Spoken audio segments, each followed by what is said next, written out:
Alam na po ng lahat eh. Kasi din sabi ni Pastor sa akin, secret muna natin. Kailan ba yun? Kailan ba yun nung pumunta po ako dito? Nakalimutan ko yun. Anniversary, tapos hindi po yun. Anniversary, tapos outing. Ayun po, pagkatapos ng outing, yan. Kinurner nila po ako doon. At ano ba talagang plano mo? Totoo po, ayaw ko pong magpaalam talaga. Kasi nga, malayo yung gap.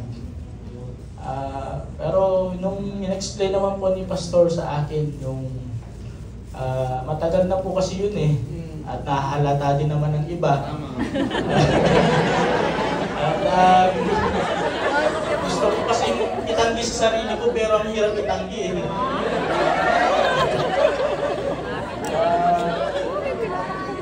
Kasi nga, unang-una, pastor tayo, at nag-set tayo ng standard. Ang gusto ko, nagtapos sa Bible school eh. Pero, iba, mahiwaga talaga yung love.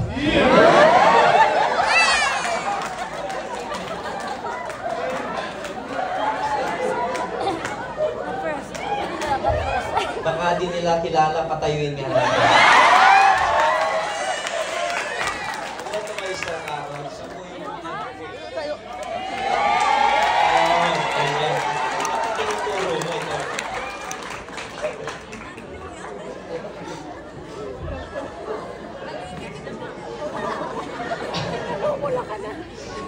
Lagot nito. Nakalive pa naman tayo.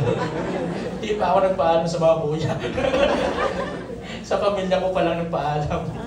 Ano po, actually nung kinausap ako ni Pastor, yun nga, bago pumunta po ng Cagayan, nag-usap po kami at sabi ko, Pastor, ganito, ganyan. So sabi niya, secret muna natin, wag muna ipagsasabi. Wag mo muna sasabihin sa kanya. So pumunta po ako ng Cagayan. At buo yung loob ko na sabi ko, wala pang nakakaalam. Tapos bigla-bigla, merong nag-chat-chat sa akin, anong problem?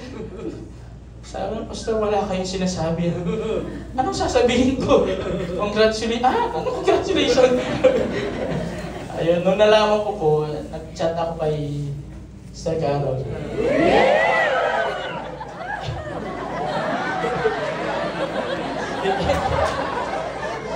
Sabi ko, kinausap ka ba ni Pastor? Sabi niya, oo. Yun na, nung kinausap siya, anong sabi? Sabi ko sa kanya, huwag nating patagalin.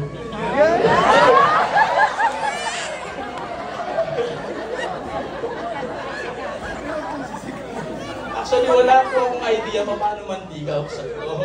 Kaya, diretso lang ako. Sabi ko sa kanya, Sister Carol,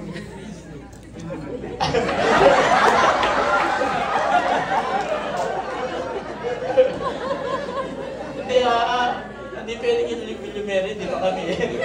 Tinanong ko muna, sabi ko, gusto kita. Sabi ko.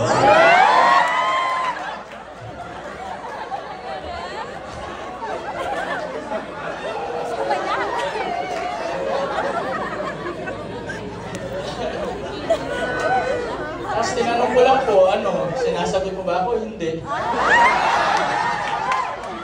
Yun lang po, mabilis. Sabi ko kasi matagal ko na rin kinikim-kim, sabi ko ayoko na rin, sabi ko kung hindi, kung oo, sabi ko. Sumagot naman, kailan kasi yun? 24, May 24. May 24 ako. May 24, gabi yun, alas 10 yata ng gabi. April ba? Basta 24 yun. April. Basta alam ko 24 yun. Makalimutin kasi ako sa date eh. Pero alam ko 24. At the following week po, pangalawang question ko naman, sabi ko, kailangan pa ba ng proposal? Actually, bumili po ako ng sing-sing.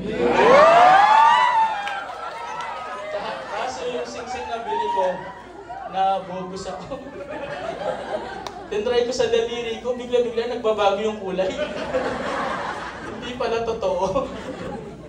Kaya, pero dun sa video, sabi ko, may singsing na ako, sabi ko.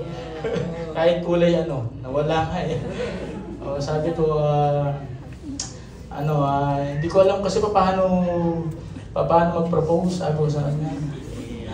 Ganito na lang. Dito na lang. Gusto naman kita, gusto mo ako, sabi ko. Set na natin yung kasal, sabi ko. Tapos ang sabi po niya, hindi ka pa nga nagpo-propose, kasal ka agad.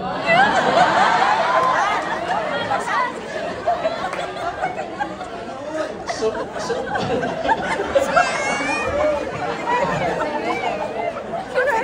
ang tanong ko sa kanya is, sige, will you marry me?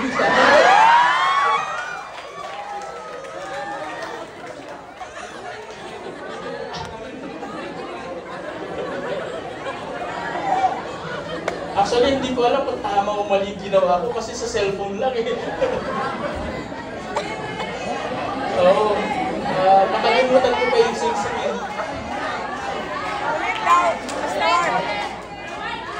Rewind. Okay na po yun. Okay na po yun. Baka saan pa po tayo mapunta. Habang hindi ba? Sabi niya sa akin hindi na kita mabibigyan ng anak. Sabi ko, 2 na yan, okay na yan. Pero sabi ko, kung pwede pa, gusto ko pa rin nakatay.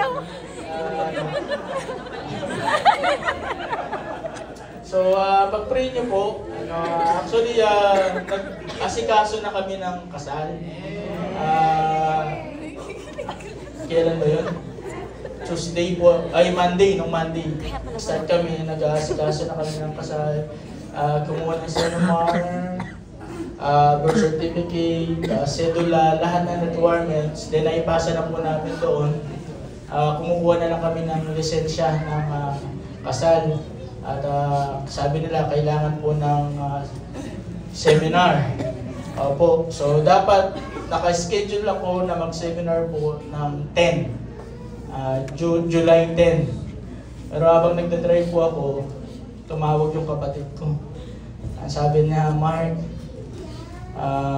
pwede bang humingi ng request? Kasi kapag kinasal ka sa ganyang araw, hindi kami makakarating. Kasi October po yung target date eh. Pero sabi niya, hindi kami makakarating. Pero kung gusto mo, sabi niya, i-move mo na lang pag anniversary para lahat makasama.